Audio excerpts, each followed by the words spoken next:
Ever wondered what would happen if the moon collided with Earth? Let's explore this catastrophic scenario. The moon is over 1/80th the mass of Earth, and if it came crashing down, it would unleash unimaginable destruction. First, gravity would wreak havoc. Massive tidal waves would flood entire continents as the moon draws closer. At impact, the energy released would be equivalent to billions of nuclear bombs, creating global earthquakes, tsunamis, and a firestorm that would engulf the planet. Debris from the collision would block sunlight for years, plunging Earth into an ice age and wiping out most life. But don't worry, this is purely hypothetical.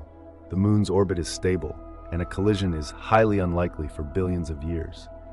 So, enjoy the moon from a distance. It's not going anywhere anytime soon. Fascinating, right? Follow for more space facts.